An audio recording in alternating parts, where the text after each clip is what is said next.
I don't think I've done a video of actually this new remote control vehicle device I'm working on. A number of folks have been looking for ways to control remote control cars, specifically proportional cars, and doing that in a safe way with their power chair. Now, as you know, I do not like and I will not do work that's directly hitting power chair controls because there's just liability and I don't want to hurt anybody. But ways to interface with it, and a lot of the newer power chair sticks, you could switch them over to mouse mode, and it sends mouse commands through Bluetooth. Now that's a safe method in my mind. So I've created this new box using the Raspberry Pi 2W. Using the W because it gives me not only Bluetooth, it gives me traditional Bluetooth, Bluetooth low energy, and it gives me Wi-Fi. So a couple of different wireless ways to get into here. And then once I kind of had that board of that I wanted to use, I then started going through the many iterations of getting this to work. In order to test it, I created this little Bluetooth joystick as mouse. So this is my power chair simulator, if you will. It's getting power, but it is not communicating with the PC over the USB. It's communicating to Bluetooth. Currently, the two devices are paired, so there'll be a pair button, and it'll pair with whatever the first available mouse is around there. Now, how does it control the remote control car is the interesting part. Well, since I'm building this anyway, I'm doing two different methods, a digital method and an analog method. Let me do the digital first. The digital, I'm using just an off-the-shelf, this is available on Amazon. It's an 817 type board. It's got four 817 opt isolators, so it takes the logic from the microcontroller and then it acts like four different switches. So for a digital car, this would be forward, back, left, right. You know, the less expensive, easy to adapt vehicles would be tied into here, and I've got terminal blocks to do that. Now, for a proportional car, just on off isn't going to work. You need to have you need analog data. So how do you get analog data safely out of a microcontroller? Well, you put something called a digital potentiometer in the middle. And what a digital potentiometer does is anything downstream is seen as a resistive value, like a regular potentiometer. You've got your wiper, your positive, and your negative.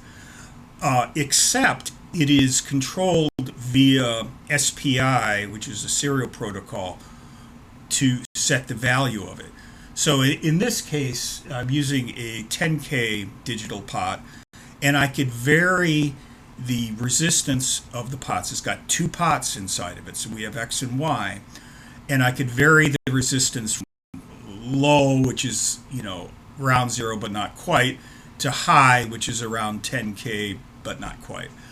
And its resolution in this particular one that I'm using is 256 steps.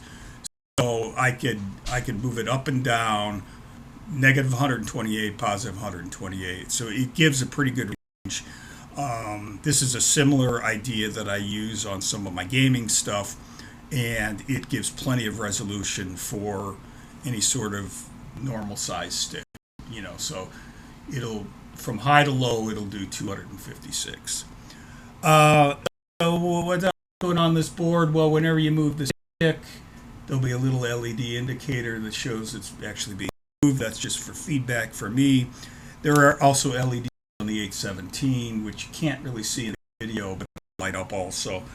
I added a screen to it because I'm going to want feedback, because we're going to want to adjust what sort of values we're getting from the mouse, what sort of values we want to send out, what ranges we want to send out to the digital potentiometer, that sort of thing. So I figured if building all this anyway, I might as well put in a screen. They're pretty inexpensive, and they give much better feedback than just a LED. It does have some other LEDs, like I put a little blue LED in here to indicate that it's paired. or powered, that sort of thing. And then it all goes out through a TRRS jack, 4-pole jack. So you get the positive, the negative, the X, and the Y. And then that goes off to whatever adapted control is going on. Now, one thing besides controlling RC cars, because it outputs this TRRS, this technique can also be used for the analog inputs X1, X2 on the Xbox adaptive controller. And perhaps more importantly, it will feed into the E-jacks of the PlayStation 5 controller, access controller, or adaptive controller, whatever they're calling it. So what does that mean? It means that this same sort of setup, you can have a Bluetooth mouse that will then output to this analog format, which will then control your joystick on your PS5. So that is exciting and fun there. It also means that another product I'm working on, which is the PS5 version of my GlidePoint touch devices. Now, digital devices like the GlidePoint, historically we haven't been able to get them into the PlayStation because the PlayStation wants this analog input. Well, with the magic of a digital potentiometer and a microcontroller and whatnot, we can take that and read the readings off of the GlidePoint, convert that into analog values, send that through over to the pod. It sends it over to here, and voila, you've got a device that will take any digital sensor that you would not typically be able to interface and make it interface. So that's real fun. And what's great is these are all consumer parts. Now, some of this stuff you'll need to get from electronic shops. I buy my stuff from Mauser here in Texas. But the Raspberry Pi is a commodity. These little screens, you see them all over the place on Amazon. This 817 board, which is optional, you see on Amazon all the time. The hard part, honestly, is figuring out the layout, the wiring, the enclosure, all those little nits and gnats. But the actual part can be recreated without any sort of proprietary thing, which is always what I'm going for. I realize not everybody can afford or wants to buy stuff from me. It's important that people anywhere are able to create this without getting any hassle from me. That's kind of my mantra when it comes to assistive technology. So there we go. More to come on this. I'm actually putting this into production. I've got a couple of them made. It's now a issue of program testing with different cars and boats and things like that.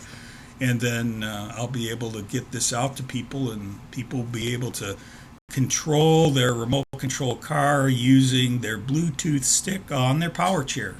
Sounds like a lot of fun to me. Thanks for watching.